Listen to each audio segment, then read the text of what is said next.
पूछ- नमस्ते। हम लोग फिफ्थ एपिसोड कर रहे हैं महाभारत का। महाभारत का अध्ययन कर रहे हैं। प्रयास ये है कि इसको सिस्टमैटिक तरीके से करें और श्री हरि हमें की कृपा रहे और हम कर पाएं। तो हम मंत्र शुरू करने से पहले जो रामा ये महाभारत में लिखा है मैं उसका उच्चारण करूंगी। उसमें लिखा है, श्री हरि को प्रणाम, श्री गणेशाय नमः, श्री वेद व्यासाय नमः। श्री महाभारतम हम कर रहे हैं, उसका आदि पर्व है। और आदि पर्व के मैं इसीलिए इसको रिपीट करती हूँ बार बार कि अगर आपसे कोई पूछे आप क्या कर रहे हैं महाभारत में, तो आपको पता होना चाहिए हम आदि पर्व कर रहे हैं। और आदि पर्व के आज हम पौलोम पर्व में का अध्ययन करेंगे। तो इससे पहले हम मंत्र कर लेते हैं। मैं उसी मंत्र को बोलूंगी, आप दोहराएं, और श्रवण और बोलने की शक्ति से हमें स्मरण हो जाएगा। मैं आधा आधा पाठ बोलती हूँ, तो मैं इसे 2 बार बोलूंगी, आप लोग म्यूट करके बोलें। नारायणं नमस्कृत्यं नारायणं नमस्कृत्यं नरं चैव नरोत्तमं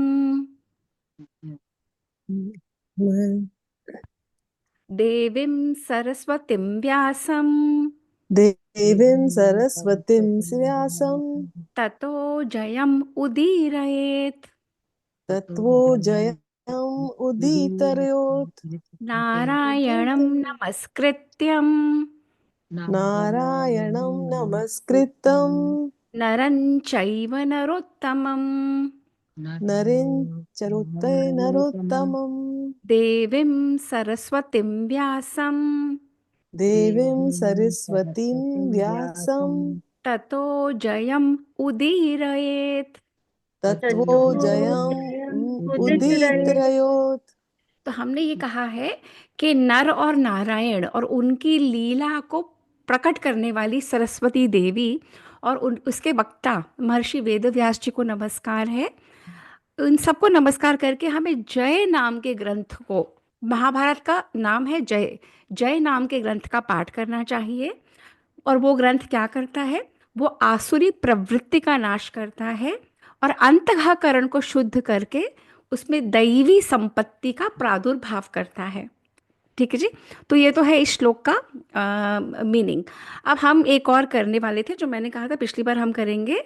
धर्म की, सब लोग बोले, धर्म की विजय जय हो, विजय हो, अधर्म का नाश हो, नाश हो, प्राणियों में सद्भावना हो, भावना हो, विश्व का कल्याण हो, कल्याण हो, गौ माता की रक्षा जय हो, हो, रक्षा रक्षा हो, हो, अच्छा रक्षा हो, गौ हत्या बंद हो, बंद हो, सनातन धर्म की जय, जय धर्म की जय।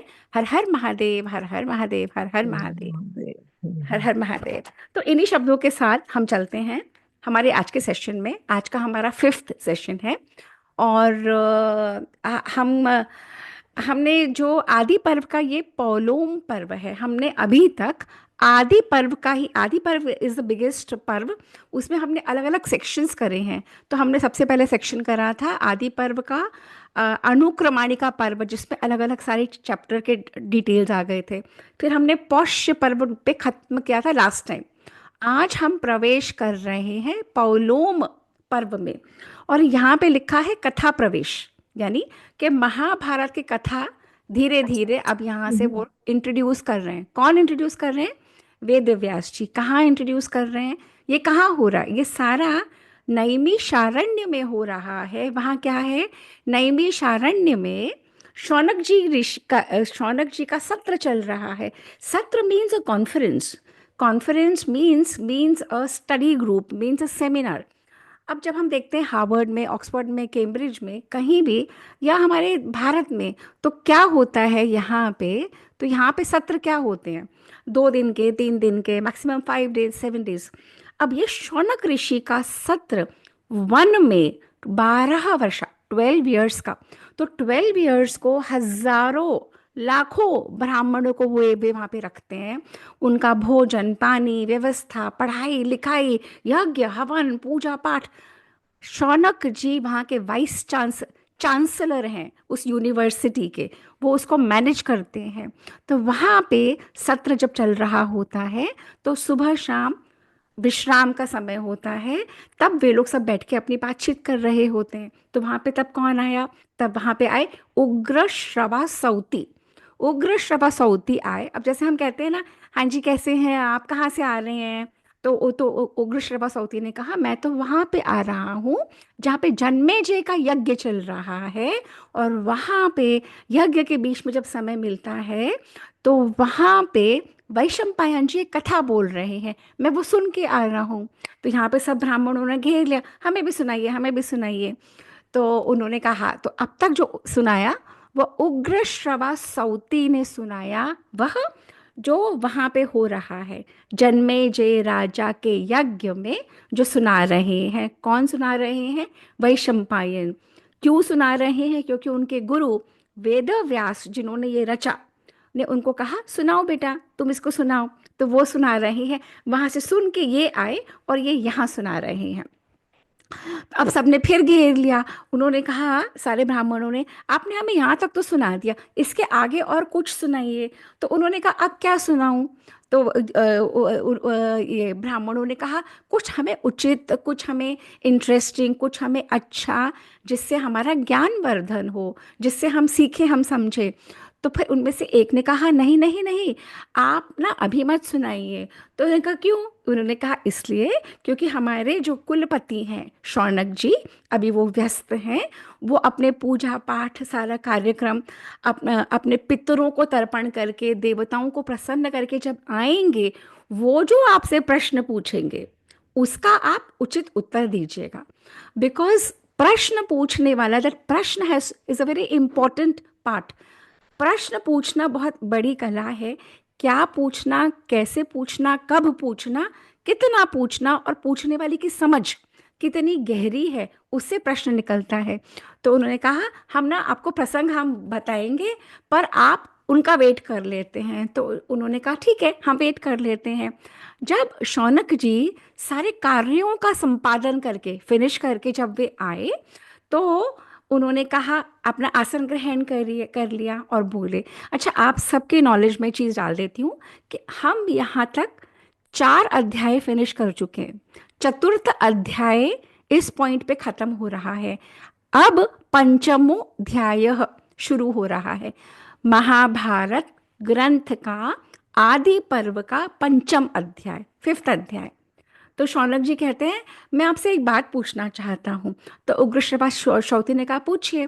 शौनक जी कहते हैं जो आपके पिता है ना, थे जो आपके पिता लोमहर्षण जी, वो बड़े सुंदर व्याख्या करते थे, बहुत ही सुंदर पुराणों का के ऊपर प्रवचन देते थे। क्या आप भी वैसे ही देते हैं?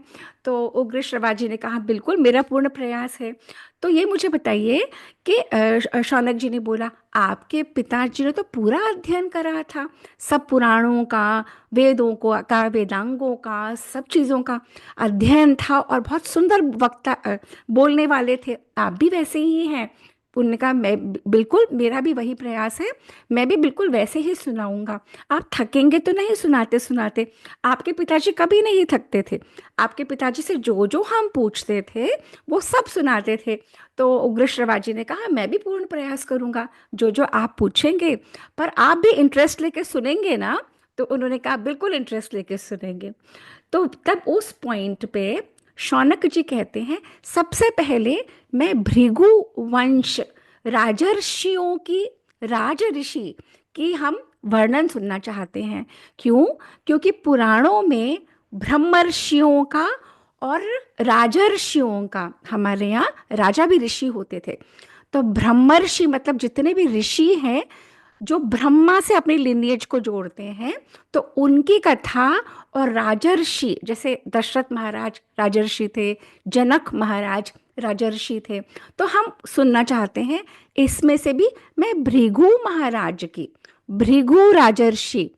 तो उन्होंने कहा अच्छा मैं समझ गया कि आप भृगु की क्यों सुनना चाहते हैं, क्योंकि वे आपके पूर्वज हैं, आपके पूर्वज, आप भृगु ऋषि के संतान की संतान की संतान हो, इसीलिए आप अपने परदादा की पड़ दादा के भी दादा की बात सुनना चाहते हो ना?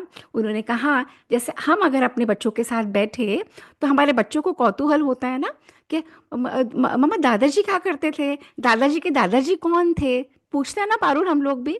हमें एक बिल्कुल, यस। उत्सुकता होती है ना जानने के लिए। और आप में से अगर वीडियो खोल लेंगे जो इंटरेस्ट से सुन रहे हैं तो मुझे बहुत अच्छा लगेगा, रिस्पॉन्स दिखेगा। जो जो वीडियो खोल सकता है उससे क्या होता है, वक्ता को पता लगता है कि इंटरेस्ट लेके सब सुन रहे हैं, फोन पे नहीं लगे, बुक में नहीं लगे, टेलीफोन नहीं कर रहे, कुछ और नहीं कर रहे। प्लीज जो भी अटेंटिव है जो सुन रहा है अपनी वीडियो खोल लीजिए, मुझे भी फीडबैक मिलता रहता है। आप लोगों के एक्सप्रेशन से मैं जज कर लेती हूँ कि कौन के इंटरेस्टिंग है, उसको मोड़ दूं दिशा को, कहीं और ले चलूं, है ना? तो जो आज खोल तो मैं एक नोटबुक लेके आई हूँ टू राइट द नेम्स। बिल्कुल बिल्कुल बिल्कुल बिल्कुल लिखिए। तो जब शौनक जी ने इतना सब बोला तो उग्र श्रवण जी ने कहा बिल्कुल मैं सुनाऊंगा आपको, आप ही के वंश में क्या क्या हुआ, कैसे कैसे हुआ, क्योंकि मेरा भी अध्ययन पूरा है। मैंने वैशंपायन जी से भी सीखा है, मैंने अपने पिताजी से भी सीखा है, और पिताजी ने जैसे जैसे सिखाया वो सब मैं आपको बताऊंगा। तो फिर उन्होंने कहा आप जानते हैं भृगु ऋषि कब हुए थे? तो शौनक जी ने कहा आप बताइए। तो उन्होंने कहा स्वयंभू, स्वयं ब्रह्मा जी ने वरुण के यज्ञ में, वरुण कौन है? जल के देवता। स्वयं ब्रह्मा जी ने वरुण के यज्ञ में भृगु देव को उत्पन्न किया। अब ये वह समय है, अलग अलग तरह की उत्पत्ति, अलग अलग।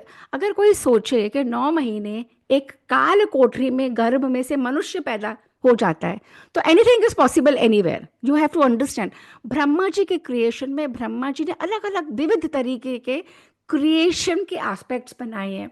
तो उन्होंने कहा भृगु का जन्म ब्रह्मा जी ने किया, उसके बाद उनके पुत्र हुए च्यवन। च्यवन के नाम से किसी को कुछ ध्यान आ रहा है?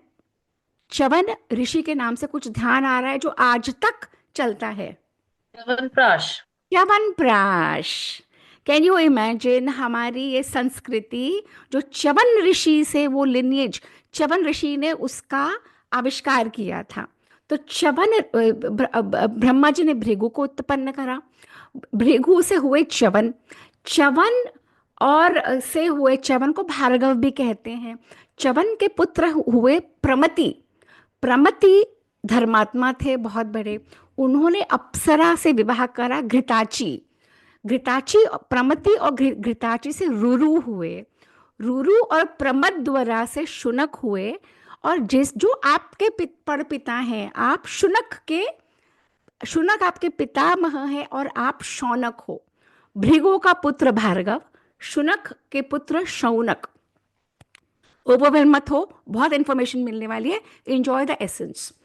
तो फिर शौनक जी ने पूछा परंतु ये जो भृगु के पुत्र भार्गव है, इनका नाम च्यवन कैसे पड़ा? तो इनका नाम च्यवन कैसे पड़ा? तो उन्होंने एक सेकंड, एक बहुत जरूरी कॉल आया।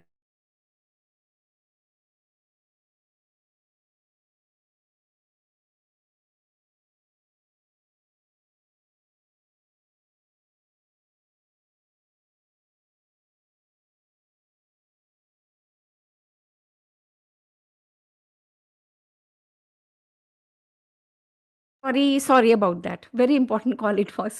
ओके, तो शौनक ने कहा पर भार्गव का नाम च्यवन कैसे हुआ? तो उन्होंने कहा देखो मैं तुम्हें एक बात बताता हूँ। कौन कह रहा है? उग्र श्रवस्वती। किसको कह रहे हैं? शौनक जी को और सारे ब्राह्मणों को। तो उन्होंने कहा जो भृगु हुए थे ना, जो ब्रह्मा जी ने पैदा किया, जिसको यज्ञ से पैदा किया, उनकी वाइफ पुलोमा प्रेग्नेंट थी। पुलोमा बहुत सुंदर, बहुत सुशील देव कन्या थी। भृगु ऋषि का उनसे विवाह हुआ था, वो प्रेग्नेंट थी। तो एक बार भृगु जी स्नान करने गए और उन्होंने अपनी पत्नी को कहा सुनो मैं स्नान करके आता हूँ। तभी वहां पे एक राक्षस आया, उसका भी नाम पुलोमा था। राक्षस का भी नाम पुलोमा, भृगु जी की पत्नी का भी नाम पुलोमा। पुलोमा प्रेग्नेंट है और राक्षस ने देखा इतनी सुंदर दिव्य स्त्री, और ये तो वही है। तो ये सब उग्र श्रवण बता रहे हैं कि राक्षस सोच रहा है। राक्षस कहता है अरे ये तो वही है, मैं तो इसको जानता हूँ, और कितना अच्छा मौका है, इसका पति घर में नहीं है, मैं इसको उठा के ले जाता हूँ, मैं इसका अपहरण कर लेता हूँ। जो रावण ने किया ना, तो रावण ने किया वो सदियों से चलता आया। अब आप देखोगे कैसे। तो पुलोमा नाम का राक्षस ने पुलोमा नाम की स्त्री को देखा जो प्रेग्नेंट थी। उसने कहा मैं उठा के ले जाता हूँ। तो पुलोमा नाम का राक्षस बहुत प्रसन्न हुआ। उधर उसने देखा कि इनके घर में अग्नि कक्ष में अलग अलग आश्रम में उन्हीं के घर में अलग अलग कक्ष थे, जहाँ अलग अलग, जैसे अब भी हमारा बेडरूम अलग है, ड्राइंग रूम अलग है, किचन अलग है ना। एक सब कुछ एक तो नहीं होता। वैसे ही अग्नि कक्ष में अग्नि प्रज्वलित हो रही थी। तो अग्नि से पूछा पुलोमा राक्षस ने, अग्निदेव मुझे सच सच बताओ, ये जो पुलोमा नाम की स्त्री है ये मेरी है ना? तो अग्निदेव ने नहीं सुना, कुछ नहीं कहा। पुलोमा नाम के राक्षस ने बोला, जल्दी बताओ, मैं तुम्हें पूछ रहा हूं, तुम्हें सारी बातें पता है। आज तक हमारे शादी ब्याह दाह संस्कार सब अग्नि को साक्षी मान के होते हैं ना। अग्नि को साक्षी मानने का क्या मतलब है कि Agni is a witness. Agni is a witness to whatever is happening in your life.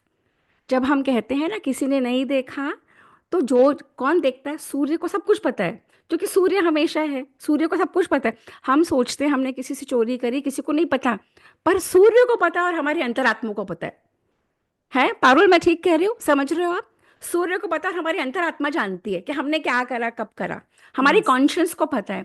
ऐसे ही पुलोमा कहता है आपको तो पता है कि ये तो मेरी थी, ये मेरी थी। इसके पिता ने जबरदस्ती इसका विवाह भृगु से कर दिया। तो अग्निदेव चुप, क्योंकि अग्निदेव को तो पता था। तो पता है क्या बात है, जब जब पुलोमा छोटी बच्ची थी, एकदम छोटी, उसके पिता उसके पिता जैसा बच्चा नहीं रोता, हम कहते थे चुप हो जा पुलिस आ जाएगी, हम्म चुप हो जा, मैं तुझे बता रहा हूँ, देखो पुलिस अंकल पकड़ के ले जाएंगे। तो तब पुलोमा बच्ची के पिता ने कहा, चुप हो जा, तुझे राक्षस ले जाएगा, तुझे राक्षस पकड़ लेगा। और उस समय वो पुलोमा राक्षस उनके घर में मौजूद था। आज भी हम अलग अलग तरह की शक्तियां हर जगह होती हैं। उन्हीं शक्तियों से हम अपने बच्चे को काला धागा बांधते हैं, नजर उतारते हैं, करते हैं कि नहीं उपमा? हम्म करते हैं ना, है ना? वैसे ही जब उसके पिता कह रहे थे आश्रम में, चुप हो जा, तुझे राक्षस पकड़ ले जाएगा, रे राक्षस ले जाओ उसको, मान नहीं रही। तो तब वो पुलोमा राक्षस ने बोला, इसके तो पिता ने बोल दिया, और उस राक्षस ने मन ही मन उसका वरण कर लिया कि ये तो मेरी ब्याहता। अब वो हो हम्म गई पुलोमा बड़ी, और हम्म पुलोमा बड़ी हुई। और जो उसके पिताजी थे, उनका नाम ध्यान नहीं आ रहा मुझे।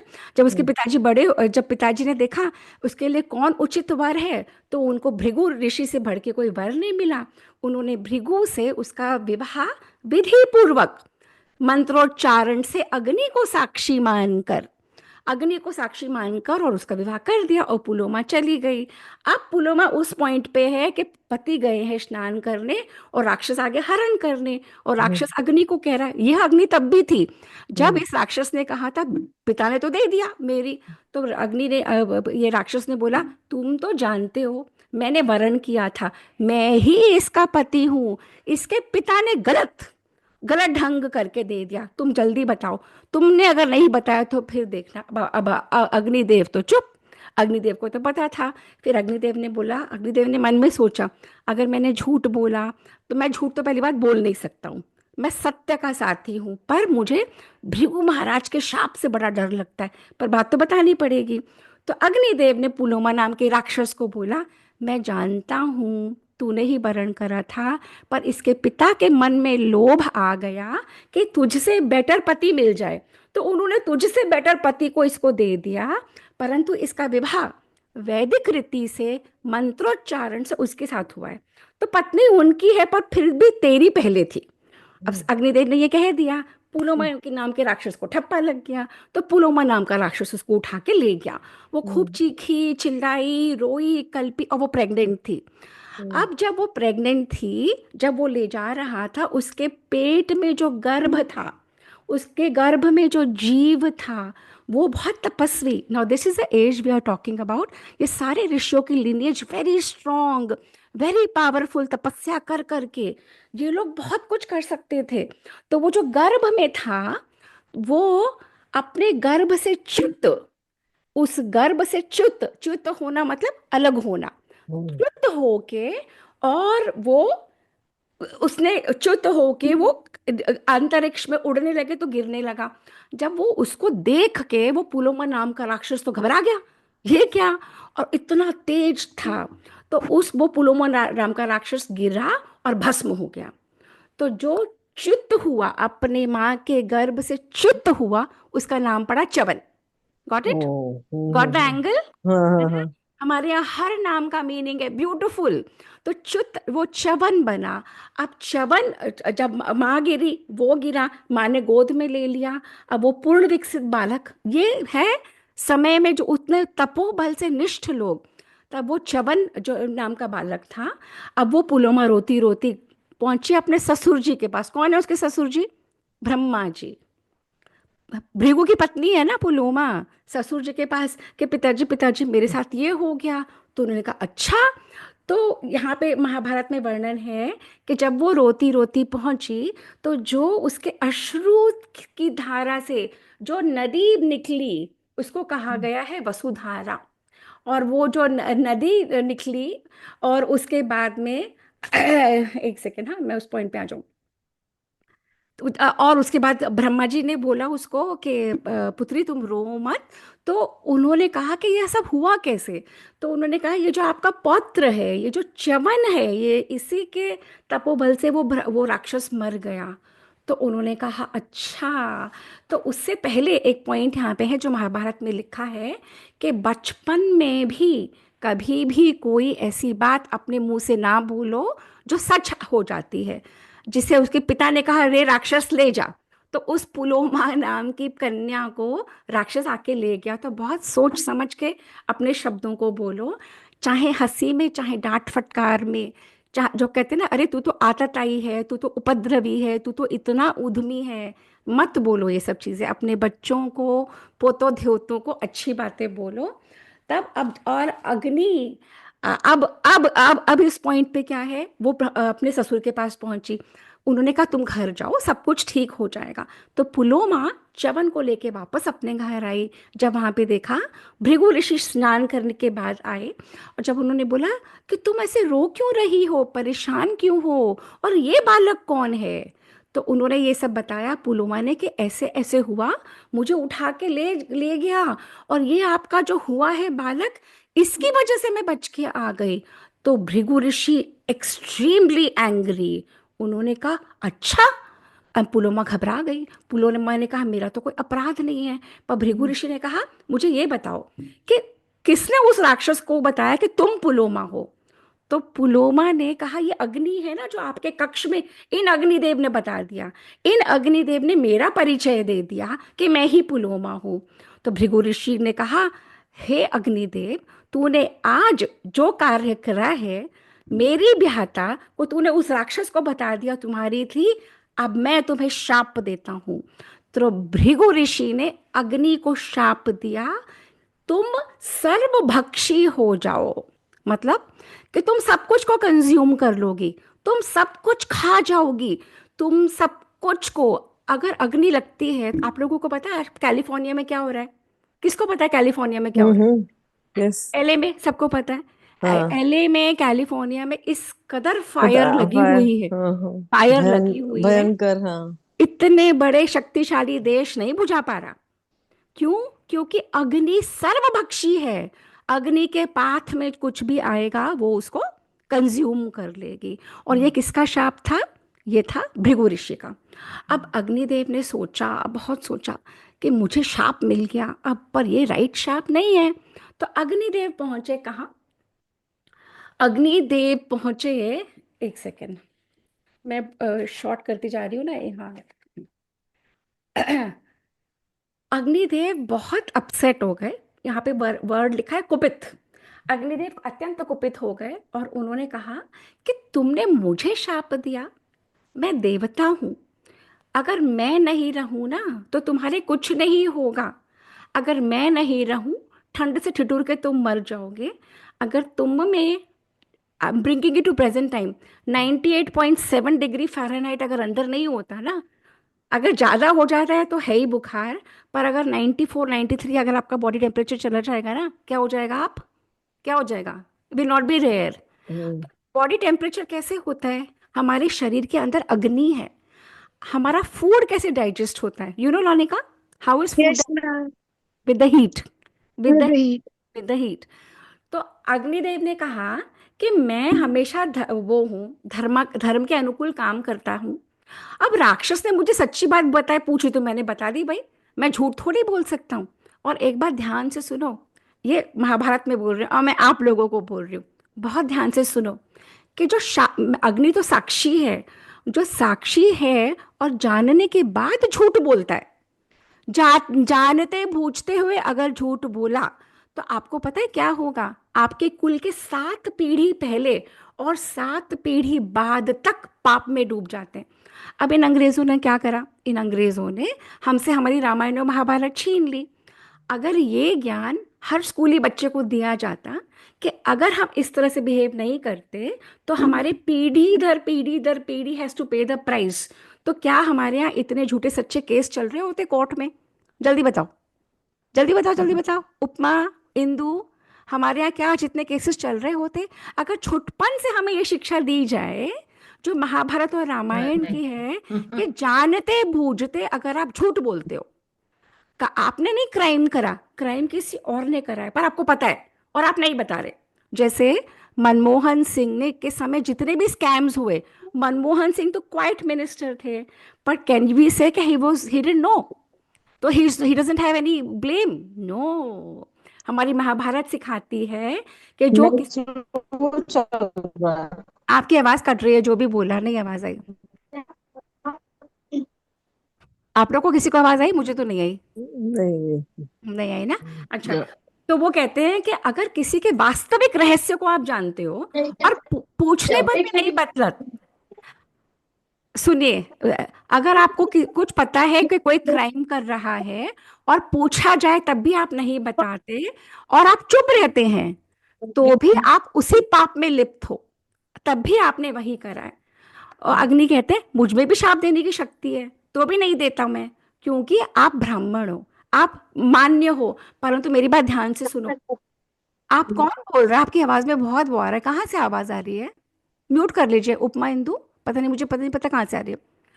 तो वो, हाँ, तो अग्नि कहते हैं तुम्हें बताऊं मैं कहाँ कहाँ हूँ और मेरे बिना लाइफ का क्या होगा? तो इन्होंने कहा क्या क्या होगा?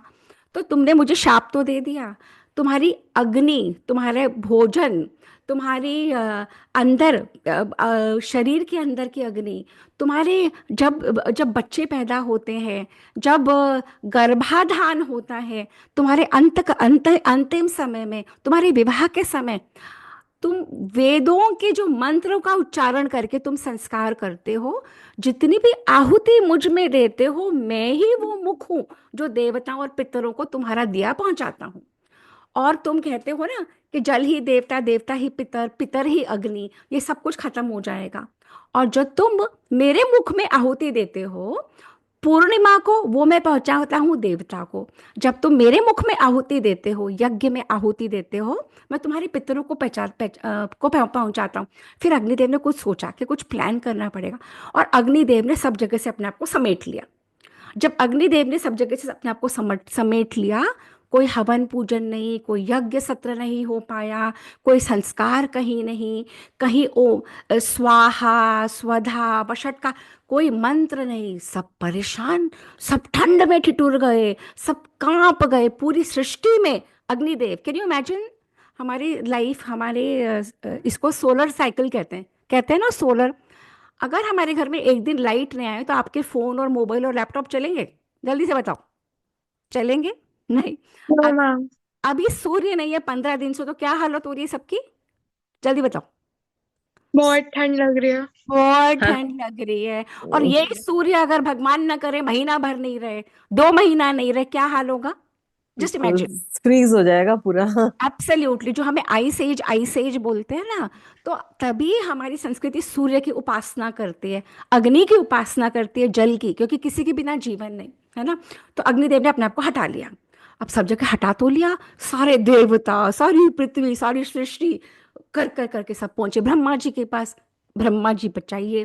तो ब्रह्मा जी ने कहा अब क्या हुआ? उन्होंने कहा ये जो आपने वो भृगु ऋषि को करा, फिर ऐसे ऐसे बताया, और अग्निदेव को वो च्यवन ऋषि के फादर भृगु जी ने शाप दे दिया। अग्निदेव तो चले गए रूठ के। तो अब ब्रह्मा जी, अगर आपको आपने लोगों के बीच में प्रॉब्लम सॉल्व करनी पड़े तो आप क्या करते हो? आप बेटा तू भी आ, आ बेटा तू भी आ, हम यही करते हैं ना। आ बेटा, ब्रह्मा जी ने अग्निदेव को बुलाया। हाँ बेटा क्या हुआ? तो अग्निदेव ने कहा मुझे शाप दे दिया, मैंने तो सच्ची बात बताई थी। सच्ची बात बताने पे भी शाप मिल जाता है, मैं तो नहीं करता, मैं तो जा रहा हूँ। तो फिर ब्रह्मा जी ने कहा, अग्निदेव तुम तो कैसे ऐसे कर सकते हो? तुम्हें जो पद मिला है, जो जिम्मेदारी दी गई है, तुम तो ये बातें नहीं कर सकते। तो उन्होंने कहा, तुम, ब्रह्मा जी ने उनको प्लीज करा, तुम तो सबके स्वामी हो, बिना तुम्हारे ना तो जीवन हो सकता है, ना बिना तुम्हारे ना किसी की मृत्यु हो, मृत्यु के बाद संस्कार होंगे। तुम इतने मूढ़ कैसे? समस्त संसार में तुम हमेशा पवित्र थे और सदा पवित्र रहोगे, और तुम ऐसा मत करो कि तुम्हें ये सब करके की नौबत आए। और तुम्हें, तो अग्निदेव ने कहा मुझे सर्वभक्षी बना दिया। अगर सर्वभक्षी बना दिया, पूरी मेरी बॉडी सबको खा जाएगी, तो मेरा मुख कहाँ है? मैं कैसे आहुति डालेंगे और मैं कैसे देवताओं को पहुंचाऊंगा? तो अब ब्रह्मा जी ने कहा अच्छा उसका मैं हल निकालता हूँ। तो किसी को पता है कि जब अग्नि होती है, उसका कोल्डेस्ट पॉइंट कहाँ होता है और हॉटेस्ट पॉइंट कहाँ होता है? अग्नि के फ्लेम्स होते हैं ना, ज्वालाएं होती है ना, तो उसी अग्नि में कभी कैंडल जला के देखना। जो कैंडल में ऐसी लौ आती है ना, जो सबसे नीचे पॉइंट होता है वो ब्लू कलर का होता है, और ब्लू कलर में आप हाथ भी डाल सकते हो, वो कोल्डेस्ट पॉइंट होता है। Lonika, what I am saying you can research it yourself. जब फ्लेम निकलती है ना, ऐसे दिए की फ्लेम नहीं निकलती ऐसे, तो जो सेंटर का पॉइंट होता है ना, वो कोल्डेस्ट पॉइंट होता है। तो ब्रह्मा जी ने उसी समय अग्नि के शरीर को अलग अलग पार्ट्स में डिवाइड करा। उन्होंने कहा जो ऊपर की फ्लेम है वो सर्वभक्षी होगी, जो तुम्हारा सेंटर होगा वो कोल्डेस्ट होगा, और तुम में, तुम सबके शरीरों में रहोगे, सबके घरों में रहोगे, और तुम में इतनी पावर है कि जब पूरी डेड बॉडी को तुमको दिया जाएगा, तुम उसे पूरा कंज्यूम कर लोगे। तुम मूर्तियों में रहोगे, और तुम जैसे सूर्य, सन सबको प्योर कर देता है, वैसे फायर, अग्नि को वो पावर दी कि तुम सबको प्योर कर दोगे, और आप अग्निदेव ऐसा बर्ताव ना करें। तो इस तरह से उग्र श्रवा सौती ने शौनक ऋषि को अग्निदेव के बारे में ये कथा सुनाई। तो अग्निदेव ने कहा ऐसा ही होगा, सब कुछ पहले जैसा हो गया, ठीक हो गया। अच्छा, अब शौनक जी, अब उग्र श्रवा जी कहते हैं अब क्या सुनाऊं? अब जैसे मैं आप लोगों को पूछ रही हूँ, अब यहाँ पे बाइंड अप कर दूं कि कुछ और सुनाऊं? जल्दी बताओ। some more. नमोर। तो मैम को चाहिए इंटरेस्टेड लोग जो इंटरेस्ट लेके सुने, नहीं तो मैं नहीं सुनाऊंगी, मुझे क्या पड़ी है। जल्दी बताओ, नहीं क्यों क्यों सुनाऊं? नहीं सुनाऊं ना? ऐसी शान, ऐसी उनको चाहिए थे उग्र श्रवा जी को। तो फिर उन्होंने कहा अब हम पहुंचे हैं अष्टमो अध्याय पे 8th अध्याय ऑफ आदि पर्व का पौलोम पर्व में हम 8th चैप्टर में। ओके, तो वो कहते हैं फिर च्यवन ऋषि तो हो गए। अब च्यवन की पत्नी, च्यवन बड़े हुए, उनका विवाह हुआ सुकन्या से। उन दोनों का पुत्र हुआ प्रमति। हम क्या सुन रहे हैं? हम भृगु वंश के लिनिएज सुन रहे हैं। गॉट इट ना? ये किसका क्वेश्चन था? शौनक जी का, कि मुझे भृगुवंश के बारे में बताइए। तो उन्होंने भृगुवंश के बारे में बता रहे हैं। च्यवन तक आए थे, तो च्यवन का विवाह सुकन्या से हुआ। उनका पुत्र हुआ प्रमति। प्रमति बहुत तेजस्वी था। प्रमति का विवाह अप्सरा घृताची से हुआ। अब साइंस अलग अलग लोकों के बारे में अब पता कर रही है कि देयर आर डिफरेंट लोकास। हम उन्हें लोक बोलते हैं। ये लोग कहते हैं एस्ट्रल वर्ल्ड्स, ये लोग कहते हैं इंट्रा टेरेस्ट्रियल, ये लोग कहते हैं यूएफओज। तो हमारे महाभारत में तो पहले से यूएफओ है, हमारे महाभारत में पहले से ट्रैवल करते हैं। तो प्रमति और घृताची का पुत्र हुआ रुरु, और रुरु और प्रमद द्वारा का पुत्र हुआ शुनक, जो आपके पिताजी हैं। उन्होंने कहा अच्छा। तो शुनक जी ने कहा, शौनक जी ने कहा अब मैं रुरु के बारे में सुनना चाहता हूँ। ये सारे क्वेश्चंस शौनक जी के चल रहे हैं, शौनक जी के एंसेस्टर्स हैं ये लोग। तो उग्र श्रवा ने कहा रुरु के बारे में सुनना चाहते हो? उनका हाँ। तो अब उग्र श्रवाजी स्टोरी को अलग डायरेक्शन पे ले जा रहे हैं। समझ आ रही है कि बोर हो रहे हो कि बंद कर दूं? तो अब हम सुनेंगे रूरू के बारे में। अब रूरू के बारे में कहते हैं वो कि एक स्थूलकेश ऋषि थे। उनका नाम था स्थूलकेश। एक्सट्रीमली इंटेलिजेंट, वेदांग सब कुछ में इंटेलिजेंट। वो बहुत तपस्या करते थे। और उन उन उसी समय जब स्थूलकेश थे तो एक थे गंधर्वों के राजा विश्वावसु। विश्वावसु स्थूलकेश ऋषि हैं। विश्वावसु एक गंधर्वों के राजा हैं। उनका विवाह हुआ मेनका से, जो अप्सरा थी। उन दोनों के संयोग से मेनका ने एक बच्चे को पैदा किया और वो उड़ गई, क्योंकि अप्सराएं कभी भी किसी के साथ रहती नहीं थी। मेनका चली गई तो स्थूलकेश ऋषि ने देखा छोटा सा बच्चा उनके आश्रम के बाहर, छोटी सी कन्या, सुंदर सी प्यारी सी कन्या। तो स्थूलकेश ऋषि ने कहा कितनी निर्दयी है ये मेनका, और उस कन्या को अपने आश्रम में ले आए। उसको पालने लगे। ऐसे ही किसी कन्या के बारे में किसको पता है? एक मेनका की एक कन्या थी जिसके बालक के नाम से हमारा राज्य बना। कौन सी कन्या वो? शकुंतला। शकुंतला। शकुंतला। तो ये मेनका के उससे पहले की कन्या या बाद की, आई एम नॉट श्योर। तो मेनका पैदा करके चली गई। स्थूलकेश ऋषि ने देखा, स्थूलकेश ऋषि अपने घर में ले आए, अपने आश्रम में सारे संस्कार करवाए। अब वो इतनी सुंदर थी लड़की। तो एक, जैसे हमारे यहाँ एक वर्ड के लिए अनेक शब्द हैं, जैसे पानी के लिए जल है, अम्बु है, तोय है, नीर है, ऐसे स्त्री के लिए, महिला के लिए सुंदर सुंदर कन्याओं का नाम होता है प्रमदा। तो ये इतनी सुंदर थी कि प्रमदाओं में श्रेष्ठ इसका नाम पड़ा प्रमद्वरा। क्या नाम पड़ा? प्रमद्वरा। प्रमद्वरा का पाला पोसा। और वहीं पे रूरू आया। अब रूरू कौन है? रूरू है च्यवन ऋषि का बेटा। च्यवन ऋषि का बेटा का नाम प्रमति, प्रमति के बेटा का नाम रूरू। तो च्यवन ऋषि के का पोता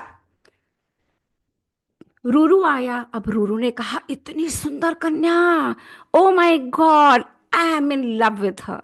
and he fell in love with this Pramadvara. तो ही टोल्ड हिज फ्रेंड्स।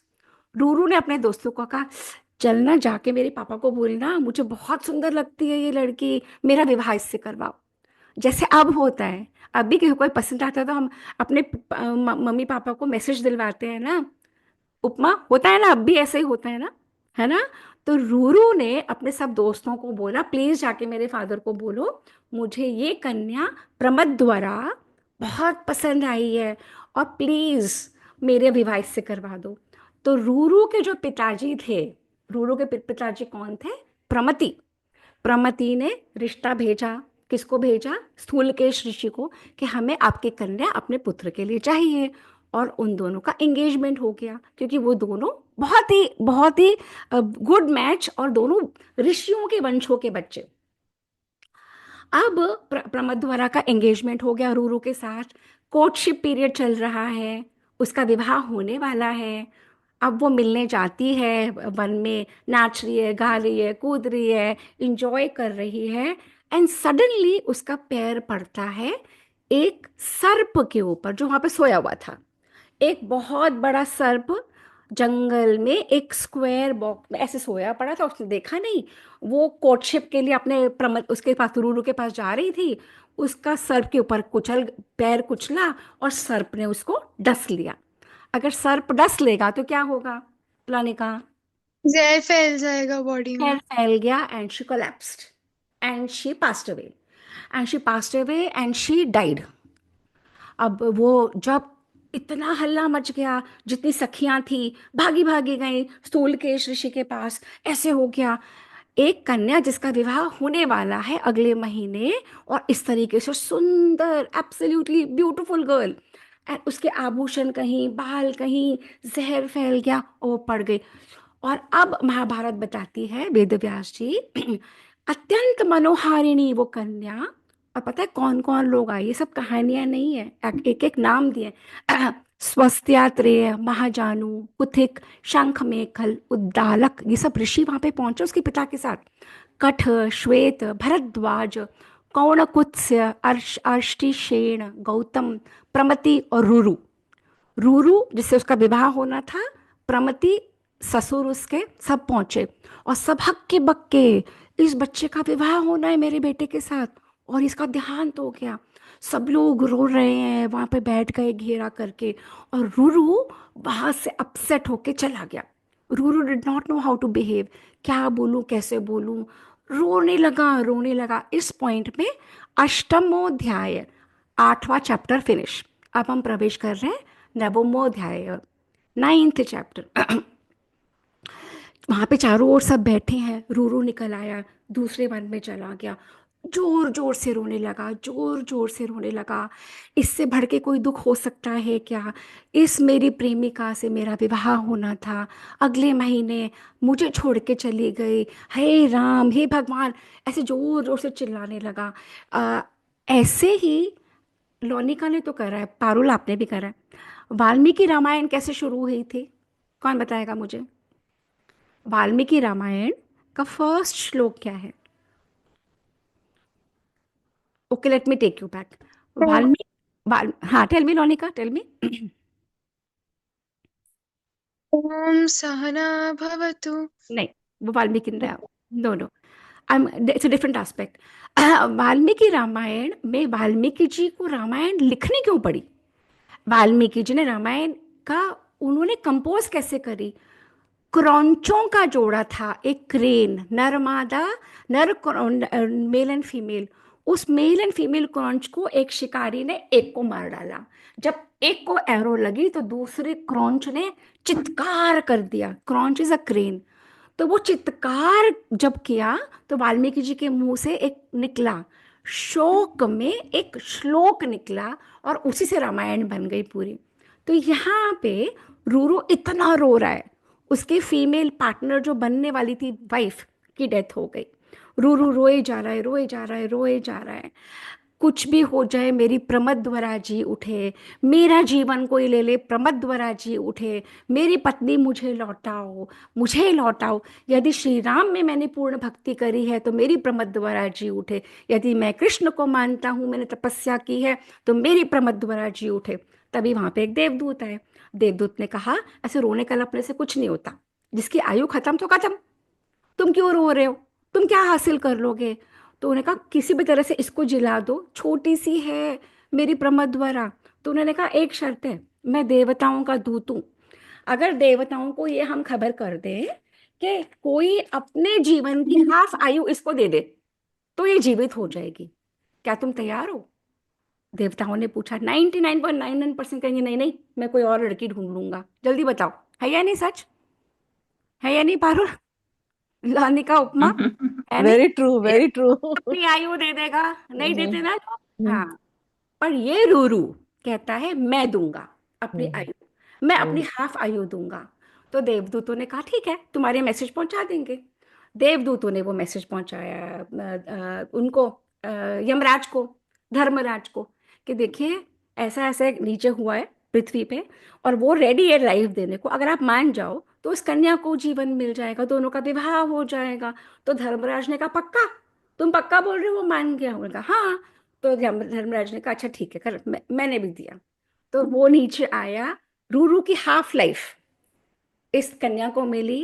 कन्या जग गई, जैसे सोते से उठते हैं, जैसे नींद से उठी हो, अरे मैं कहाँ हूँ कहाँ हूँ कहाँ हूँ, ऐसे करके उठ गई। सब हैरान, वो उठ गई, रूरू वहां पहुंचा, सारे ऋषि महात्मा गण खुश, दोनों का विवाह तुरंत करा दिया। दोनों बहुत शांति से, प्रेम से रहने लगे। और आधी आयु रूरू की उसकी उसकी वाइफ प्रमद्वरा को मिल गई। और इस तरह से उन दोनों का जी, और कैसे कहते हैं वो, ये लुक एट द डिस्क्रिप्शन, कमल के केसर की कांति वाली, कमल के केसर की रूप वाली दुर्लभ भार्या को पाकर रूरू बहुत प्रसन्न रहा। पर रूरू ने के माइंड में क्या चल रहा था? एक सर्प ने मेरी पत्नी को डस लिया। रूरू के माइंड में क्या चल रहा था कि एक सर्प ने मेरी पत्नी को डसा, अब तो मैं क्या लेके रहूंगा, जल्दी बताओ। रिवेंज, बदला। कुछ लेके रहूंगा, मैं तो बदला लूंगा ही। अब रूरू क्या करे, अब रूरू कहीं भी जाए हाथ में बड़ा सा डंडा ले, और सर्प कहीं भी दिखे तो ढा ढा ढा करके मारे, कूटे। अब रूरू इस परी पे चला गया कि मैं तो कोई भी सर्प मिलेगा उसे मारूंगा, कोई भी सर्प मिलेगा मारूंगा।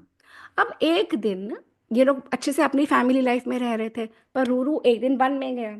अब वन में उसे एक बहुत बड़ा सर्प दिखा। अब रूरू ने अपना डंडा निकाला और उसको मारने ही लगने वाला था कि वो सर्प बोल पड़ा, भाई मैंने क्या किया है तेरा, तू मुझे क्यों मार रहा है। सर्पों में had that human intelligence, that same language. तो रूरू भी घबरा गया, ये कैसी ह्यूमन लैंग्वेज बोल रहा है। तो उसने कहा कि तुम कौन, जो तुम मेरी भाषा बोल रहे हो, तो पहले तो मुझे मार क्यों रहा है, मैं तेरा क्या बिगाड़ा है, मुझे क्यों मार रहा है तू। तो उन्होंने कहा ऐसा है, तुमने तो मेरा नहीं बिगाड़ा पर्सनली, पर तुम्हारी ये जो जाति है ना, ये जो पूरी सर्पों की जाति, इसने बहुत कुछ बिगाड़ा है। अब इस पॉइंट पे हमारा 9th अध्याय खत्म। अब 10वें अध्याय में हम 10th चैप्टर में प्रवेश कर रहे हैं। किसके 10th चैप्टर में, महाभारत के आदि पर्व के। इसलिए बार बार रिपीट करती हूँ कि it should go here. Mahabharata के आदि पर्व के 10वें अध्याय में हम पहुंच गए। अब ये चैप्टर का नाम है रुरु और डुंडुभ संवाद। रुरु तो जो है, रुरु ये जो जिसने उस प्रमदवरा से विवाह करा, जो सांपों को मारता है। और डुंडुभ कौन है, ये सर्प का नाम। तो रुरु कहता है मेरी जो प्रिया थी, मेरी प्रिया है ना, प्रमदवरा को सर्प ने मारा, इसलिए मैंने बोला है मैं सब सर्पों को मार डालूंगा। तो डुंडुब ने कहा देखो, सर्प बहुत तरीके के होते हैं, कुछ काटते हैं कुछ नहीं काटते, तो जो नहीं काटते नहीं डसते नहीं जहरीले तुम उनको भी मारोगे। बोला हाँ मैं तो मारूंगा। तो उसने कहा कि ऐसी ऐसे कौन करता है, जिसने पाप नहीं करा तुम उसको भी मारोगे, तो कैसे काम चलेगा। तो रूरू ने कहा तुम पहले बताओ कि तुम जो बोल रहे हो ह्यूमन लैंग्वेज, तुम इस सर्प की बॉडी में कैसे आ गए। अब वो कहता है कि मैं ना एक ऋषि था, डुंडुब नाम का नाग कहता है, मैं पिछले जन्म में सहस्त्रपाद नाम का ऋषि था, और ब्राह्मण ने मुझे शाप दिया। तो रूरू कहता है अच्छा, कितने दिन का शाप दिया। अब इस पॉइंट पे हम चले गए 11th चैप्टर में, एकादश अध्याय। अब मुझे कब स्टॉप करना है बता दो, सुनना चाहते हो तो सुना दूंगी, थोड़ा से और है। अब मैं यस फिलहाल मैम। 6 minutes to 5 है। अच्छा okay, I will wind up at 5। अब हम 11th चैप्टर में पहुंचे हैं। अब 11th चैप्टर में क्या है, महाभारत कभी आप खोलेंगे ना, उसमें चैप्टर का नंबर लिखा है, उसके बाद लिखा है एक लाइन में कि चैप्टर में क्या है। अब इस चैप्टर में है डुंडुब की आत्मकथा तथा उसके द्वारा रुरु को अहिंसा का उपदेश। तो डुंडुब कहता है कि पुराने जमाने में ना एक बहुत प्रसिद्ध ब्राह्मण मेरा दोस्त था, और वो बहुत महान तपस्वी था। और मैंने, जब वो मेरा दोस्त था, मैं भी ऋषि था, ब्राह्मण था, तो मैंने क्या किया, एक तिनकों से सीकों से एक सर्प बना दिया और मैंने उसके ऊपर फेंक दिया। जैसे आजकल बच्चे नहीं प्लास्टिक के सांप फेंक देते हैं, होता है ना लोने का, हाँ हंस रही है। हमारे घर में भी ऐसे वो ले आते हैं, ऐसे ऐसे करते हो, और दादी मैं मुझे मेरे पे डालती, दादी मैंने आपको डराया। अरे मैं कहा बेटा तू क्या करी ऐसे। उस जमाने में भी महाभारत में ये वर्णन है।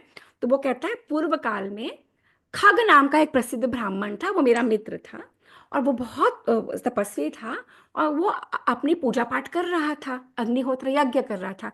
मैंने खेल खेल में ही एक तिनकों का सांप बनाया, उसके ऊपर फेंक डाल दिया। वो तो डर के मारे बेहोश हो गया। और जब वो उठा तो उसने कहा तूने मुझे डराया, मेरा तूने अग्निहोत्र खराब करा, मेरी तपस्या खराब करी, और तूने मुझे ये ऐसे से, जिसमें क्या लिखा है, अल्प शक्ति वाला, क्योंकि वो तिनकों के सांप में कोई शक्ति तो थी नहीं, तूने मुझे अल्प शक्ति वाला सांप बना के डराया है ना, जा। क्या दिया उसने, जल्दी बताओ क्या दिया। श्राप। श्राप सांप, बहुत कॉमन है। शाप दिया कि तूने मुझे अल्प शक्ति वाला शाप बनाया ना, अब तू देख अगले जन्म में तू भी वही बनेगा।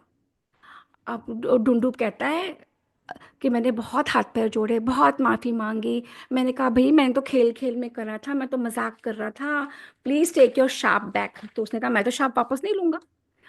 तो इसमें हमें क्या शिक्षा है कि झूठ मूठ में भी मत डराओ लोगों को, नहीं पता किसका क्या रिएक्शन होगा। हम समझते हम मजाक कर रहे हैं, सामने वाला उसे वैसे नहीं लेता। समझ आ रही है लौनिका, लेसन्स ऑफ लाइफ, किसी को मत ऐसा करो।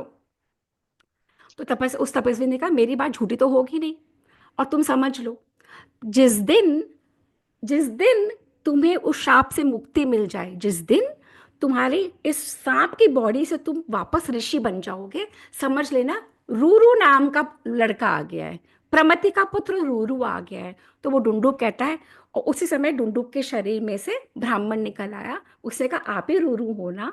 तो उसने कहा मैं ही रूरू हूं। तब डुंडुब ने कहा अहिंसा ही सबसे बड़ा धर्म है, और आप तो वैसे भी ब्राह्मण हो, आपको हिंसा नहीं करनी चाहिए, आप मत मारो सर्पों को, सब सर्प एक से नहीं होते। और ये बात बता के उसने कहा कि मेरी बात सुनो, ये जो राजा जन्मेजय के यज्ञ में, वो पता है यज्ञ क्या है? किसको समझ में आया राजा जन्मेजय क्या यज्ञ कर रहे हैं? जल्दी बताओ। वो स्नेक्स को उसमें आहुति दे रहे हैं, स्नेक्स की। हाँ, तो सर्पों का हानि, सर्पों की हाँ, हिंसा कर रहे हैं ना। कर रहे हैं, हाँ। यहाँ से इन्वोक करते हैं, ये सर्प हम्म, आ जाए, ये सर्प आ जाए। जैसे हम अन्न हाँ डालते हैं, हाँ जौ हाँ। डालते हैं, बाजरा डालते हैं ना आहुति, वो सर्पों की आहुति दे रहे हैं। तो अब वो कह रहा है डुंडुब, अब मेरी बात सुनो, पहले राजा जन्मेजय के यज्ञों के सर्प में बहुत हिंसा हुई है। उसी सत्र में एक बहुत विद्वान आस्तिक ब्राह्मण आए हैं, उन्होंने सर्पों को मुक्त करा भय से। अब हम पहुंचे हैं द्वादशोध्याय में, 12th चैप्टर में। अब रूरू कह रहे हैं कि राजा जन्मेजय ने क्यों सर्पों की हिंसा की, क्या हुआ, उनको ऐसे क्यों करना पड़ा, और हम्म, ये महात्मा आस्तिक कौन है? तो ऋषि बोलते हैं तुम ये सारी बातें ना एक बहुत बड़े विद्वान ब्राह्मण से सुनोगे। तो अब हम वापस आ गए उग्रश्रवा सौती। तो उग्रश्रवा सौती कहते हैं कि रूरू, और ये बोल के वो डुंडुब जो ब्राह्मण बना वो तो गायब हो गया। अब रूरू भाग रहा है, कहाँ गया ब्राह्मण, कहाँ गया ब्राह्मण, कहाँ गया ब्राह्मण। अब उग्रश्रवा सौती कहते हैं तो रूरू तो वो हो गया, अदृश्य हो गया, और वो ढूंढने लगा सब जगह, पर वो नहीं मिले। तो रूरू पहुंच गया अपने पिता के पास, प्रमति के पास, कि मुझे बताओ ये आस्तिक कौन है, और जिसने जन्मेजय के वहां पे सर्पों का विनाश रोका। अब हम पहुंचे हैं 13th चैप्टर। 13th चैप्टर है आस्तिक पर्व का, आदि पर्व का आस्तिक पर्व। पौलोम पर्व खत्म हो गया, हाँ। अब मेरे आस्तिक ख्याल पर्व से शुरू। काफी हो गया, काफी ज्यादा नाम हो गए। हाँ, काफी सारे नाम होंगे, ये महाभारत है, कंफ्यूज नहीं अब इसमें ये 13 चैप्टर में क्या है, जरत्कारु, अब और एक आया कैरेक्टर जरत्कारु। जरत्कारु, अभी क्या नाम बताया आपने? जरत्कारु, चरक। ज फॉर जग, अच्छा, जरत्कारु, जरक कारो। जरत्कारु। तो ये सौती कहते हैं ये आस्तिक उपाख्यान, आस्तिक के बारे में आप बता रहे हो, पर आस्तिक का अभी तक कोई विवरण नहीं आया। ये बहुत बड़ा है क्या आस्तिक का उपाख्यान? उपाख्यान मीन्स मेन स्टोरी महाभारत है पांडवों और कौरवों की, है ना, पर उसके अलग अलग साइड स्टोरीज हैं। उपाख्यान, ये जरत्कारु का उपाख्यान है। तो शौनक ऋषि कहते हैं मैं तो पूरी बात सुनना चाहता हूँ। शौनक ऋषि बहुत इंटरेस्टेड है। शौनक ऋषि, अगर यहाँ पे कोई भी इंटरेस्टेड होगा तो मैं सुनाऊंगी, नहीं तो मैं क्यों सुनाऊंगी, वही बात। तो शौनक ऋषि कहते हैं मैं तो पूरी कथा को सुनना चाहता हूँ। तो वो कहते हैं कि मैं सुना तो दूंगा, इंटरेस्ट से सुनो। वो कहते हैं हम सुन तो रहे हैं।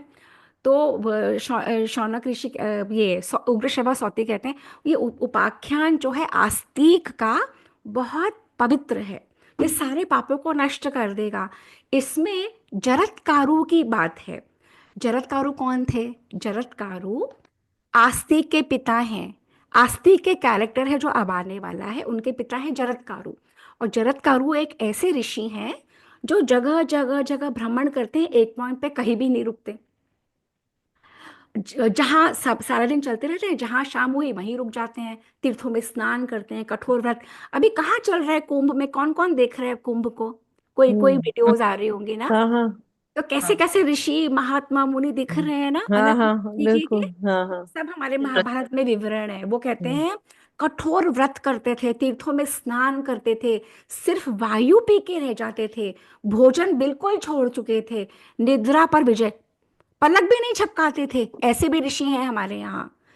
टीवी में देखोगे कोई ना कोई दिख जाएंगे। और अग्नि के समान उनमें तेज। हम लोग अपने सारा एनर्जी व्यर्थ में निकाल देते हैं, पर ये लोग स्टोर करते हैं energy for a higher cause.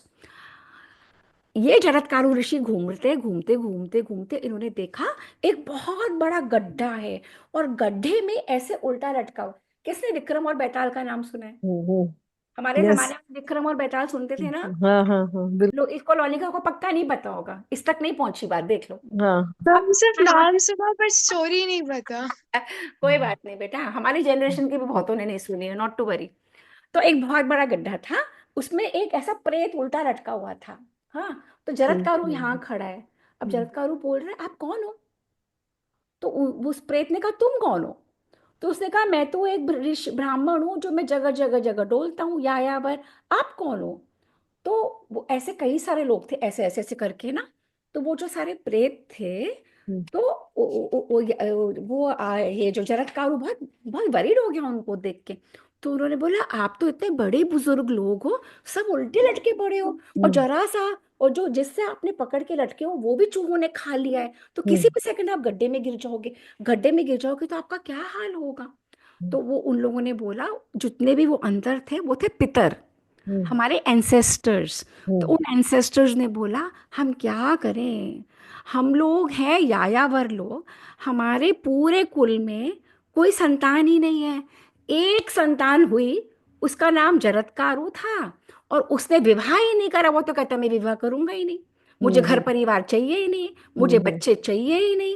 अब वो जरत्कारु, हम इतने सारे पितरों के किसी के बच्चे ही नहीं, एक का बच्चा हुआ, उसका पौत्र था ये जरत्कारु, वो भी विवाह नहीं करता। अगर वो विवाह करे, उसकी संतान हो, तो हमें मुक्ति मिलेगी। और सब ऐसे लटके पड़े लटके पड़े लटके पड़े, कैन यू ओ इमेजिन गड्ढा?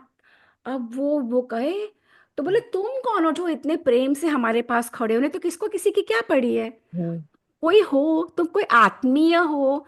तो उन्होंने कहा मैं ही वो जरत्कारु हूँ। बोले अच्छा, तुम ही जरत्कारु हो? अब देखो भगवान ने तुम्हें यहाँ पे लाके खड़ा करा। तो बोले बताइए पितामह मैं क्या कर सकता हूँ आपके लिए? बोले बेटा क्या करेगा तू, कोई विवाह कर ले, विवाह करके बच्चा संतान पैदा हो। कर ले, बच्चा पैदा कर लेगा तो हमें मुक्ति मिल जाएगी, मुक्ति मिल जाएगी तो हम ऐसे लटके नहीं पड़े रहेंगे उल्टे उल्टे उल्टे इस गड्ढे में। अब जरत्कारु ने बोला भाई मैं तो इतना बड़ा तप त्यागी हूँ, मैं विवाह करता नहीं रहता नहीं, वैसे भी मुझे कौन कन्या देगा, ना धन ना बान कुछ नहीं मेरे पास, न शरीर न रूप न सौंदर्य न धन न कुछ, मैं तो ऐसे नागाओं की तरह डोलता रहता हूँ। तो जरत्कारु ने कहा पर फिर भी पितामह आप लोगों की पीड़ा देख के मैं तो बहुत वो हो गया हूँ, मुझे तो कुछ अपने एंसेस्टर्स के लिए करना चाहिए। तो बोले बेटा करना चाहिए तो विवाह कर। तो बोले देखो मैं विवाह तो कर लूंगा, आप इतना इंसिस्ट कर रहे हो, पर तब करूंगा जब मुझे कोई अपने आप कन्या दे जाएगा, मैं मांगने नहीं जाऊंगा, मांगने पे कौन सा मिलेगी, मैं मांगने नहीं जाऊंगा। सेकंड मेरी शर्त है उसका नाम भी जरत्कारु होना चाहिए। Look at that. उसने कहा ऐसी कठिन शर्त रख देता हूँ, कौन कौन लड़की का नाम जरत्कारु रखता है, और कौन अपने आप आके मुझे ले जाएगा कन्या? हाँ, तो उसने कहा चलो। तो उसके पितामह ने कहा भाई तू करके कुछ भी कर ले, हमको मुक्ति दिला इस नरक से। तो जरत्कारु ये बोल के चला गया। अब चला तो गया, पर जरत्कारु के भी माइंड में था, जब आप अपने एंसेस्टर्स को ऐसे देख लोगे आप विचलित हो जाते हो, चाहे सब स्वप्न में भी। तो अब उसने कहा अब वो कहीं भी जाए, उसके माइंड में तो था। तो एक दिन जरत्कारु एक वन में गया, तो धीरे से उसने कहा कोई अपनी कन्या मुझे भिक्षा में दे जाए, कोई अपनी कन्या मुझे भिक्षा में दे जाए, 3 बार, कोई अपनी कन्या अपनी मुझे भिक्षा में दे जाए। इतने में वहां पे आ गए वासुकी। वासुकी कौन है? नाग। सांस नाग। वासुकी नाग। हाँ। और बोले ये लोग कन्या मेरी बहन, अत्यंत सुंदर, ब्यूटीफुल गर्ल, और ये हमने आपको दी। तो बोले आपको दी, मैं तो नहीं ग्रहण करता, पहले बताओ इसका नाम क्या है। उनका झूठ सच बोल के कोई भी कन्या दे जाए। तो बोले इसका नाम भी जरत्कारु। बोले ओए, जरत्कारु कन्या, और उस बहन को भिक्षा में दे रहे हो? देखो मेरे पास कुछ है नहीं, मैं इसको रख सकूंगा कि नहीं मुझे नहीं पता, मेरे पास कुछ भी नहीं, मैं तो डोलता रहता हूँ। उन्होंने कहा वासुकी नाग ने, ये आप ही के लिए सुरक्षित रखी गई थी। क्यों? क्योंकि तब तक जन्मेजय के यज्ञ में सर्प मरे जा रहे थे, और वासुकी को किसी ने बता दिया था कि इस कन्या से जो पुत्र पैदा होगा वो ही रोकेगा। तो उस जो ये जरत्कारु कन्या और जरत्कारु ऋषि दोनों से जो पुत्र पैदा होगा वो माता के कुल को के विनाश को रोकेगा। Got it? अंडरस्टूड? जन्मेजय का सर्प यज्ञ रुकवाएगा। तो उन्होंने कहा हमने आप ही के लिए संभाल के रखी थी, आप ही को हम ढूंढ रहे थे, आप मिल गए, ये कन्या आपकी। तो ऐसे जरत्कारु और जरत्कारु का पाणी ग्रहण हो गया। हम 13 के बाद 14 खत्म कर चुके, 15 में पहुंच गए। अब जरत्कारु और जरत्कारु का विवाह हो गया प्रॉपर वैदिक रिचुअल से, पाणी ग्रहण संस्कार हो गया। अब होता है आस्तिक का जन्म। तो ये सौती ऋषि कहते हैं, शौनक जी, ये पहले ना नाग माता कद्रू ने शाप दिया था। तो अपने अपने पुत्र को, आपने सुना है कि कोई माता अपने ही पुत्रों को श्राप दे सकती है? जल्दी बताओ, बोर हो रहे हो? बंद कर दूं? 10 मिनट का और बचा है। 10 मिनट का और बचा है, सुनना है कि नेक्स्ट टाइम करवाऊं? जल्दी बताओ। मैम सुनना है। बाकियों को भी बोलने दे, तू बोल रही है। इंदु जी, इंदु जी, नेक्स्ट टाइम नेक्स्ट टाइम करें? अच्छा ठीक यस है, यस यस ठीक है। कितने बज गए? हाँ कितना टाइम हुआ है? 5 5 और 10 7। हाँ हाँ हाँ ओके, गिव मी 10 past 5 3, हाँ, 10 गिव मी 3 मिनट्स, 3-4 मिनट्स में ये हम्म चैप्टर खत्म कर देते हैं। तो उन्होंने कहा, कभी आपने सुना है कि कोई अपने पुत्रों को शाप देती है? तो उन्होंने कहा नहीं, मैंने तो कभी नहीं सुना। तो एक पता है, आपको पता है, एक कद्रू है, नाग माता, उसने अपने ही पुत्रों को शाप दे दिया कि जाओ जाओ, तुम जाके मरोगे, तुम जाके जन्मेजय के सर्प यज्ञ में मरोगे। उनका अच्छा। तो और उसके बहुत बाद में हमने सुना कि ऐसे ही कुंड में सब सब सर्प आए जा रहे थे, और उसी वही आस्तिक नानी हाउस के लोगों को भी बचाएगा और दादी हाउस के भी लोगों को बचाएगा। ये मैं खत्म कर चुकी थी। हमने 14th चैप्टर भी, 15 चैप्टर भी खत्म कर लिया। 16th चैप्टर पे अब हमें। तो अब ये चैप्टर बहुत छोटा सा है, बहुत इंटरेस्टिंग है। अब कद्रू का नाम आ गया और विंता का नाम गया। कश्यप ऋषि का नाम किस किसने सुना है? कश्यप सुना है ऋषि। कश्यप आज का सुना है हाँ आज तक कश्यप गोत्र है हमारे है यहाँ। हाँ व्हाट डज अ गोत्र मीन? कि उस ऋषि की वंशज की वंशज की वंशज की वंशज की वंशज आज तक जीवित है। कश्यप ऋषि, कश्यप नाम का गोत्र है। और कश्मीर का नाम कैसे पड़ा, किसको पता है? हम्म, वो कश्यप ऋषि कश्यप ऋषि के नाम वहीं के हाँ हैं, उसी स्थान के हैं। तो कश्यप ऋषि, नहीं, इधर जैसे अब आप लोग बोल रहे हो ना, शौनक जी, वो शौनक जी कहते हैं मुझे तो आस्तिक की कथा सुननी थी। आपने तो यूं ही वाइंड अप कर दी, 1-2 मिनट में कथा कह दी। मुझे आस्तिक की कथा पूरी सुननी है। तो शौनक उग्र श्रवण जी ने कहा सुनाऊंगा। बोले नहीं, आपके पिताजी तो इतने अच्छे से सुनाते थे, जब जो हम पूछते थे पूरा बताते थे। आप तो यूं ही चल रहे हो, वाइंड अप कर रहे हो फास्ट फॉरवर्ड मोड में। ऐसे नहीं सुनना, हमें तो अच्छे से सुनना है। आपके पिता तो हमारी पूरी सेवा करते थे, थकते भी नहीं थे। आपको नहीं आती क्या आस्तिक की कथा? उन्होंने कहा आती तो है, पहले सुनो तो सही। पहले सुनो ध्यान से। क्या सुनो? कि सत्य युग में दक्ष प्रजापति थे।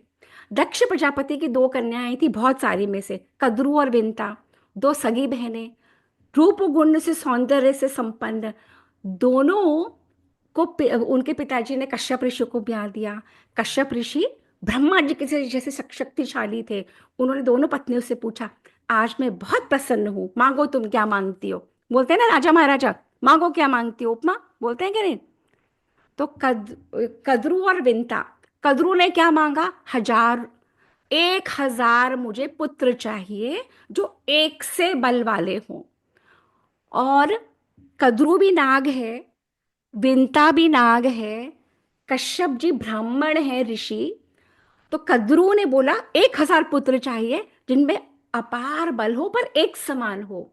और विंता ने कहा मुझे सिर्फ 2 पुत्र चाहिए, परंतु इसके पुत्रों से ज्यादा स्ट्रांग, इसके पुत्रों से ज्यादा इंटेलिजेंट, इसके पुत्रों से ज्यादा शक्तिशाली मुझे चाहिए। तो महर्षि ने कहा ठीक है, जिसको जो चाहिए मैंने दिया। अब वो दोनों हो गई प्रेग्नेंट। अब उन दोनों को उन्होंने कहा अपने अपने गर्भ संभालो। तो वो कहते हैं महाभारत में कि दासियां आई, उन्होंने इसके 1000 अंडे, इसके 2 अंडे बड़े बड़े बर्तनों में रखे, वार्म टेम्परेचर में, गरम उसमें अंडे रखे। इसमें 1000 अंडे, इसमें 2 अंडे। ये कद्रू के बच्चे, ये विंता के बच्चे।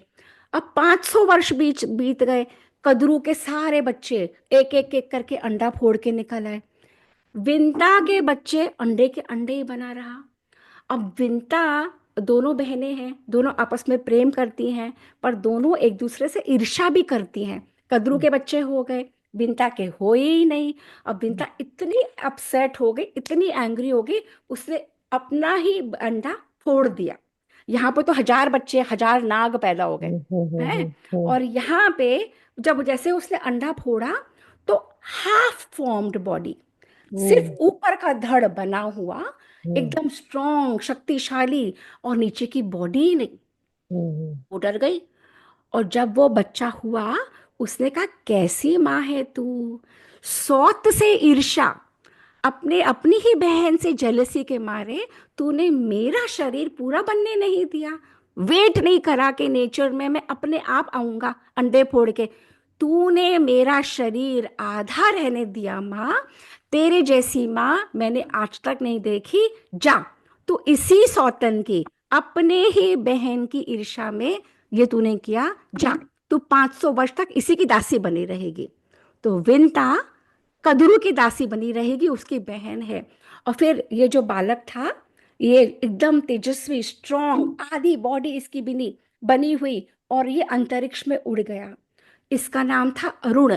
आज भी जब सूर्योदय होता है, जो उससे पहले की लालिमा होती है, बिफोर सनराइज क्या होता है Lonika, if you ever seen sunrise, entire it becomes reddish. तो वो जो रेडिश होता है, वो लालिमा होती है, उसको अरुणोदय बोलते हैं मंजू जी, जी अरुणोदय हाँ, बोलते हैं। तो वो जी जी। अरुण उड़ा और सूर्यदेव की रथ में जाके बैठ गया, और सूर्यदेव को उसने कहा, आज से मैं आपका सारथी। और बोल गया अपनी माँ को, अगर तेरे में अक्ल होगी ना, तो तू इस दूसरे अंडे को नहीं छेड़ेगी, ये दूसरे अंडे से जो निकलेगा अपने समय पे, वही तुझे दासत्व से बचाएगा। तू धैर्य रख माँ, जल्दबाजी मत करना, मैं तुझे समझा रहा हूँ, बिल्कुल जल्दबाजी मत करना, उस बच्चे को पैदा होने देना, वही तुझे बताएगा। और हम पहुंच गए 17वें अध्याय पे, 2 लाइन का है ये, मेरा आज का सेशन खत्म हो जाएगा। अब ये सब हुआ। अब यहाँ पे 500 वर्ष बीत गए, विंता को लेसन मिल गया था, विंता ने बिल्कुल नहीं छेड़ा। समय पे उसमें से निकले गरुड़। जो गरुड़ निकले इतने पावरफुल, इंटेलिजेंट, और गरुड़ निकले तो 500 1000 वर्ष की भूख, निकलते से उड़ गए कि ब्रह्मा जी ने पक्का मेरे लिए भी कुछ ना कुछ भोजन तो निश्चित करा होगा। अब ये हो गया खत्म। अब ये दोनों बहनें प्रेम प्यार भी करती थी, जलती थी भी थी आपस में, दोनों घूमने निकली। अब एक दिन जब घूमने निकली, तो वहां पे उन्होंने देखा उच्चई श्रवा। किसी ने नाम सुना है उच्चई श्रवा घोड़े का? समुद्र मंथन का नाम किस किस से सुना है? वो नेक्स्ट टाइम का टॉपिक। वो तो अभी कुंभ में बार बार समुद्र मंथन में क्या क्या निकले? बहुत सारी चीजें निकली ना, रतन निकले। रत्न निकले। तो उच्चई श्रवा, अश्व रतन, अश्वों का रतन इसी में से निकला था। The biggest, the largest, the most powerful of all horses, Uchchaihshravas. Uchchaihshravas घोड़ा जा रहा था, कदरू और विंता घूम रही थी। तो उन दोनों ने बोला, इतना सुंदर घोड़ा, इतना सुंदर ये रत्न, ये कहाँ है, कैसे है? और उधर मेरू पर्वत, किसी ने सुना है मेरू पर्वत का नाम? हाँ हाँ, मेरू पर्वत, यस। सुना है? हाँ हाँ। अच्छा, आज हिमालय पे कौन कौन ऊपर चढ़ के जा सकता है? ह्यूमन बींग जा सकते हैं, या अभी भी बहुत माउंटेन पे नहीं चढ़ सकते? कैलाश पे कोई गया आज तक? कैलाश पे कोई नहीं गया। नहीं गया ना। नहीं, हाँ हाँ। ऐसे लाखों माउंटेन है जो ह्यूमन बींग आज भी नहीं जा पाया है, हम्म। छेक पे जा पाए। तो ऐसे एक मेरू पर्वत है, प्रज्वलित, तेज का पुंज, उत्तम दर्शन, उस पे देवता और गंधर्व रहते हैं, मनुष्य पैर मार भी नहीं सकता। उसकी एक शिखर पर सारे देवता बैठे और सब कॉन्फ्रेंस कर रहे थे। क्या कर रहे थे कॉन्फ्रेंस में?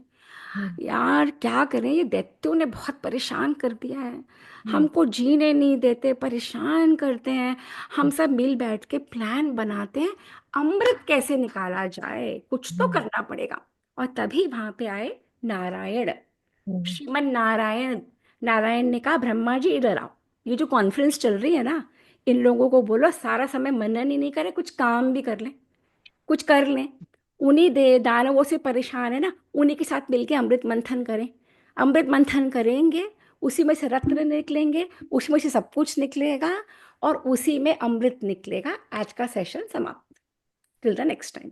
Okay, great great, beautiful. So we have completed 17 chapters of आदि पर्व। हमने 110 पेज हमने कर लिए 5 सेशंस में कवर। सो परमात्मा की कृपा रही तो ये भी हम कर ही लेंगे। इतनी गति से इतने नाम याद करके आपने सुनाए हैं। कोई याद नहीं करे, सब लिखे हुए हैं, याद लेकिन कर नहीं आपके सकते। वो तो ठीक है, लेकिन सुना तो हम आप रहे थे ना इतना और जल्दी जल्दी जल्दी। I am trying to make it as interesting as possible. जितना वो करवा देता है जी, वो है बैठा, मुझे खुद नहीं पता, जो मुंह से निकलता है निकल जाता है। चलिए अब वाइंड अप करो, हम मंत्र कर लेते हैं। जी हाँ। लोनिका। ओम ओम ॐ ओम पूर्णमद सहस्रपाद पूर्णमद पूर्णमिद पूर्णात् पूर्णमुदक्ष्यते पूर्णस्य पूर्णमादाय पूर्णमेवावशिष्यते। ॐ शान्ति शान्ति शान्ति। हरिओम एवरीवन। अच्छा एक सेकंड रुको, हम्म। एक क्विक पिक्चर लेते हैं, वेट। ओह गॉश, वो हमारा तो कर ही लेना, हमारा जो है। ठीक से बैठना पड़ेगा। हाँ बिल्कुल, वैसे भी ठीक है, अच्छे। मैंने इन बच्चों को क्या सिखाया था, आप इनको पूछो। कलोनिका, अगर मैं ऐसे पढ़ी रहूं, ऐसे सेशन, तो मैं कैसा लगेगा? ऐसे, अच्छा ऐसे नहीं अच्छा लगेगा ना? इरेक्ट बैठ के, अपनी बॉडी लैंग्वेज सीधे रख के, तब हम ग्रहण कर पाते हैं। और वही मैं आज बड़ों के साथ शेयर कर रही हूँ। सीधा बैठ के, पोस्चर ठीक रख के, ग्रहण करने वाली एबिलिटी में हम जब करते हैं, तो अपने आप स्वतः जो हमारे गुरु ने हमें सिखाया, हम वो शेयर कर रहे हैं आपके साथ। बच्चों को तो मैंने बिल्कुल ट्रेन कर दिया था, तो they all seat direct straight, है ना? चलिए, 1 2 and 3 and a big smile. चलिए, हरिओम एवरीवन। हरिओम हरिओम। हरिओम हरिओम हरिओम हरिओम 15 दिन बाद हरिओम। मिलेंगे। हरिओम। धन्यवाद, बहुत बहुत धन्यवाद Sapna ji. Thank you. Okay ji.